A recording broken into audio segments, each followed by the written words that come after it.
अस्सलाम वालेकुम नाज़रीन। जैसा कि हमें मालूम है कि आज कल हिंदुस्तान में बॉलीवुड की एक फिल्म जो बहुत ज़्यादा चर्चा में है, वायरल है और डिस्प्यूटेड भी है कि हम दो और हमारे 12, जिसके टाइटल में अब कुछ चेंजेस करके उसे हमारे 12 के नाम से चलाया जा रहा है। इसके बहुत सारे टीजर, ट्रेलर्स मैं समझती हूँ कि तमाम सोशल मीडिया से लोगों को देखने और सुनने को मिल रहे हैं।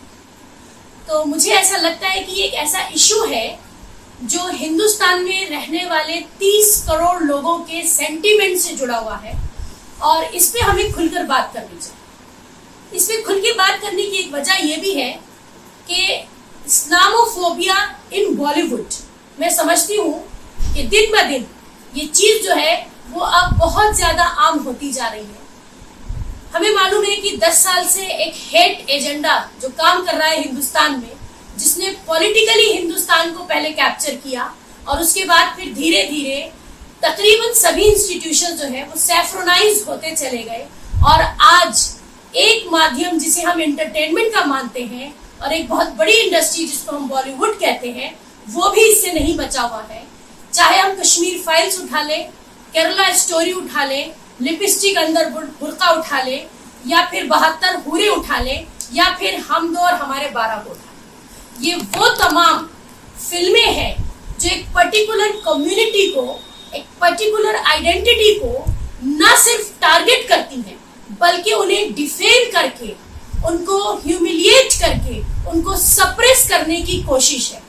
वरगलाने और प्रोवोक करने की एक तरीका है कि किस तरीके से ये दिखाया जाए कि ये कम्युनिटी और इनका रिलीजन जो है वो बहुत निगेटिव है, वो बहुत खतरनाक है या खराब है। देखिए, यहाँ हमें समझने की जरूरत है कि इस तरीके का बूस्ट जो ऐसे इंस्टीट्यूशंस को मिल रहा है वो कहीं ना कहीं एक एजेंडा है, एक खराब और गलत प्रोपोगेशन है, बदनाम करने की कोशिश है, या फिर हम कह सकते हैं कि एक साजिश है।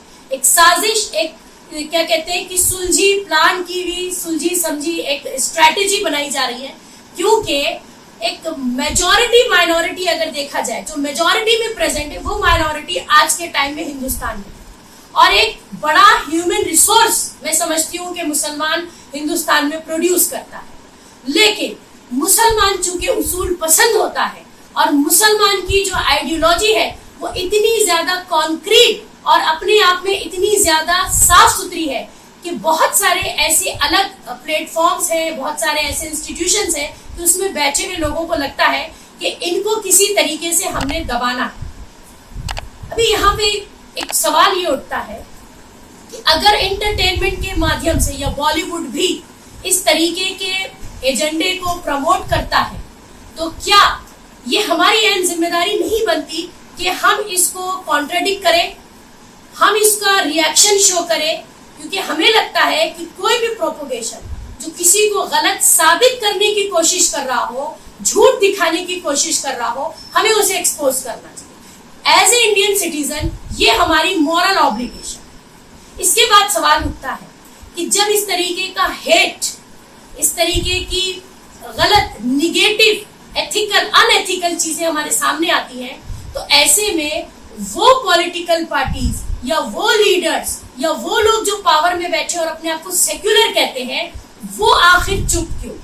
ऐसा क्यों नहीं होता कि वो सारे पॉलिटिकल लीडर्स या फिर रिलीजियस लीडर्स या फिर इंटेलेक्चुअल्स आवाज उठाते कि ये गलत हो रहा है, किसी कम्युनिटी को बिला वजह हैरेस करना या उनके खिलाफ गलत प्रोपोगेशन करना, ये इसको कंडम किया जाए, इसको रोका जाए। क्योंकि मैं मानती हूँ कि ये इंडिया या ये हिंदुस्तान, ये मुल्क मेरा है, मैं इसकी सिटीजन हूँ। ये मेरी एक जिम्मेदारी बनती है कि मैं बात करूँ अपने मुल्क के डेवलपमेंट की, और ये अनएथिकल एक्टिविटीज कहीं ना कहीं हमारे मुल्क के डेवलपमेंट को हैम्पर्ड करती है। इसलिए मेरा एक सवाल यहाँ पर उन तमाम लोगों से है जो पावर में है कि वो अपने पावर का सही इस्तेमाल करते हुए ऐसी चीजों के खिलाफ क्यों आवाज नहीं उठाते। इसको हमें या तो ये समझ लेना चाहिए कि they are also silently agreed with this hate agenda and propagation. One thing. The second important thing is कि वो कॉमन लोग जो पढ़े लिखे हैं अपने आप को इंटेलेक्चुअल कहते हैं, इसमें मैं उन सभी लोगों से मुखातब हूँ जो क्रिश्चियंस हो, सिख हो, हिंदू हो, दलित हो, या किसी भी कास्ट, किसी भी रिलीजन, किसी लैंग्वेज और किसी भी रीजन के हो, कि वो आखिर आगे आके ये बात क्यों नहीं करते कि ये सारी चीजें जो अनएथिकल हो रही है हमारे मुल्क में, ये कहीं ना कहीं आने वाली जनरेशन को कमजोर कर रही है। क्योंकि जब हम हेट पे बात करते हैं, जब हम ये गलत एजेंडा और निगेटिव प्रोपोगेशन फैलाते हैं, तो जो हमारे बच्चों के मासूम जहन है वो सिवाय नफरत के और कुछ भी नहीं सीखते। और उसके बाद ये निगेटिविटी जो आज हम उसमें भर रहे हैं, उनकी पर्सनालिटी डेवलपमेंट को हम रोक रहे हैं। हम अपने मुल्क, अपनी सोसाइटी की प्रोग्रेस को हैम्पर्ड कर रहे हैं। इसलिए आज ये बहुत इंपॉर्टेंट हो गया है कि हम खुल के और बहुत लाउडली इस बात को कंडम करें कि बॉलीवुड जैसा इंस्टीट्यूशन भी, या जिसको एंटरटेनमेंट का माध्यम माना जाता है, वो भी आज बचा हुआ नहीं है। उनको लगता है कि हेट बेचकर भी वो पैसा कमा सकते हैं। यहाँ पर रोक लगना बहुत जरूरी है।